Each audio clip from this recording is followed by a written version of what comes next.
Hola, quiero enviar un saludo muy especial a toda la comunidad PANLAR.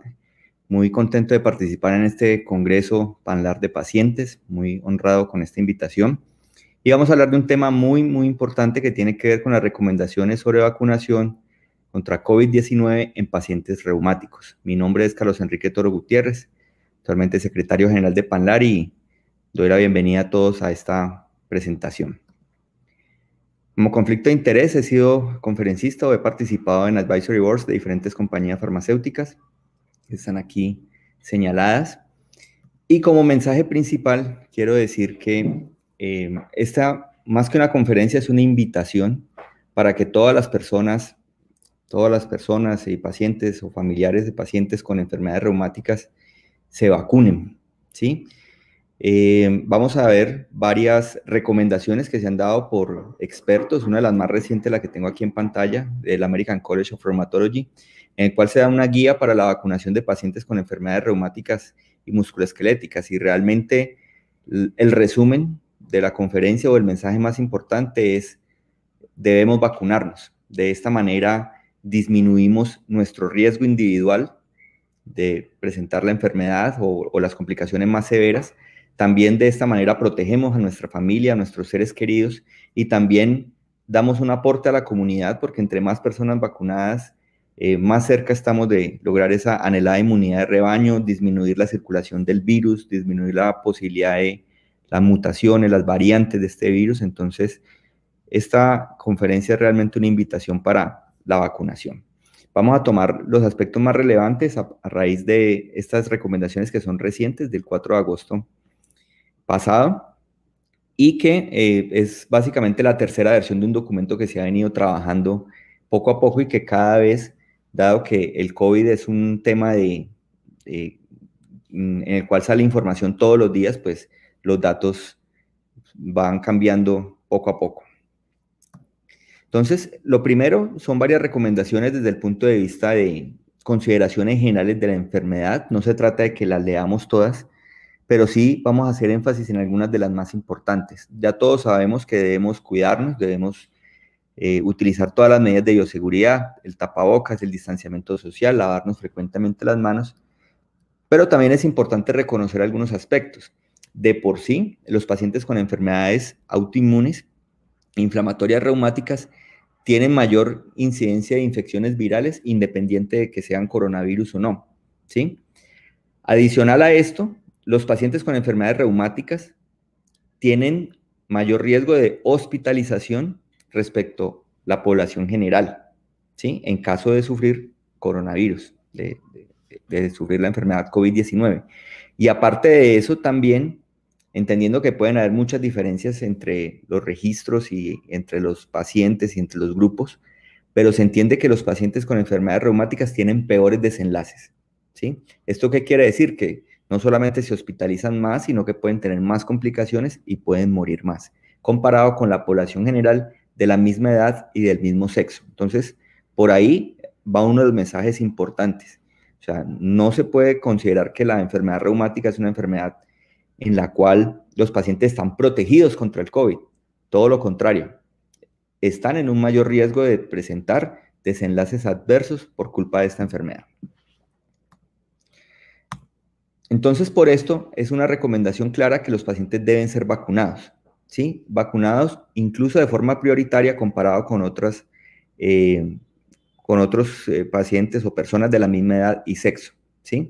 Más allá de las alergias que puedan tener algunos componentes de la vacuna que son inherentes a la vacuna, no se consideran contraindicaciones adicionales en los pacientes con enfermedades reumáticas.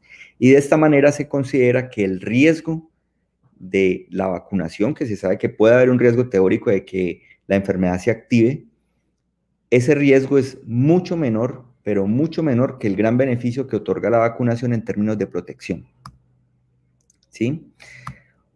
Otra recomendación, y es una pregunta muy frecuente del día a día en los consultorios, es ¿qué vacuna? Entonces, es clara la recomendación del panel de que no hay, de que las vacunas se deben hacer de acuerdo a la aprobación que cada país tiene, sin encontrarse en este momento una preferencia de una vacuna sobre otra. Es decir, nos tenemos que vacunar o nos debemos vacunar con la primera vacuna disponible.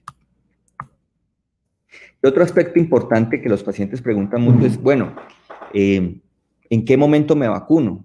¿Sí me puedo vacunar o no me puedo vacunar? Entonces, primero, todos los pacientes con enfermedades reumáticas no solamente deben vacunarse, sino que deben hacerlo de forma prioritaria por encima de otras personas de edad y sexo que no tengan esta enfermedad, ¿sí?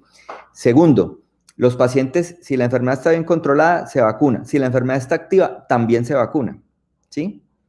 No hay una contraindicación porque en el momento de pronto haya algo de actividad para la vacunación.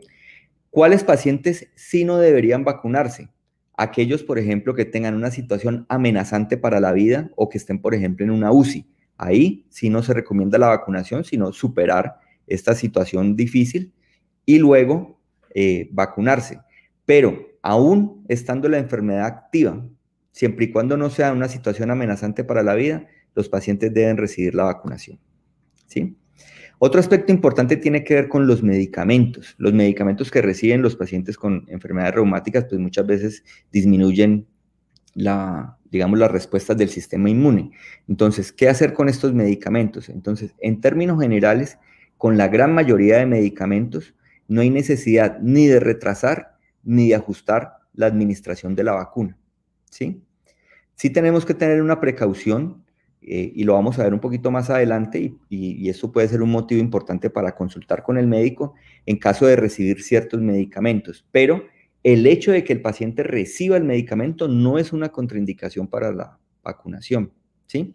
Sí debemos tener cierta precaución en el caso, por ejemplo, del rituximab, porque el rituximab es un medicamento que por su mecanismo de acción que precisamente regula o interfiere con la producción de anticuerpos, pues puede relacionarse con una menor tasa de respuesta a la vacuna. Entonces, allí podemos tener en cuenta los tiempos para la vacunación, como lo vamos a ver más adelante, pero sin que esto se convierta en un impedimento para la vacunación. Entonces, en la gran mayoría de medicamentos, y aquí estoy leyendo cloroquina, hidroxicloroquina, apremilast, corticoides por debajo de 20 miligramos, no se debe hacer ninguna modificación. En otros medicamentos, por ejemplo, sulfasalazina, leflunomida, satioprine, ciclofosfamida oral, la mayoría de biológicos no se debe hacer tampoco ninguna modificación y el nivel de consenso dentro del grupo que hizo las recomendaciones fue alto y moderado. ¿En qué medicamentos sí debemos tener algunas consideraciones? Por ejemplo, el micofenolato.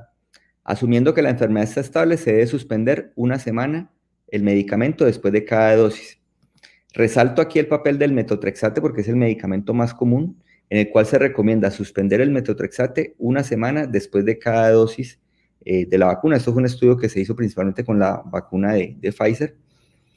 Se suspende el medicamento, se omite la dosis siguiente después de cada dosis de la vacuna. Y en el caso de que sea la vacuna de una sola dosis, por ejemplo la de Janssen, se recomienda 2 vacunas, por supuesto entendiendo que la enfermedad está bien controlada. En el caso de otros medicamentos como por ejemplo el tofacitinib, el baricitinib, se recomienda que sean una semana después de cada aplicación de la vacuna. Otros medicamentos con los cuales debemos tener cuidado o precauciones, por ejemplo, abatacept subcutáneo se debe suspender una semana antes, una semana después. Abatacept endovenoso, se debe programar la vacuna para que se aplique a las 4 semanas de la última dosis de abatacept y luego se vacuna el paciente y una semana después recibe el abatacept. La ciclofamida se debe programar que tanto que sea la dosis sea una semana después de cada vacuna, en la medida de lo posible, y de manera muy interesante ha surgido la recomendación de que hay un riesgo teórico de que el acetaminofén o los antiinflamatorios pueda disminuir la eficacia de la vacuna.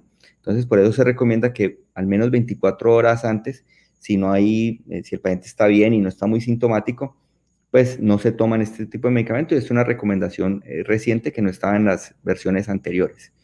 Y lo otro es el rituximab, el cual se recomienda tener todo el esquema de vacunación previo a la próxima aplicación. Entonces, por esta razón se recomienda que la vacunación se haga por lo menos, se empiece por lo menos 4 semanas antes del siguiente esquema programado de vacunación.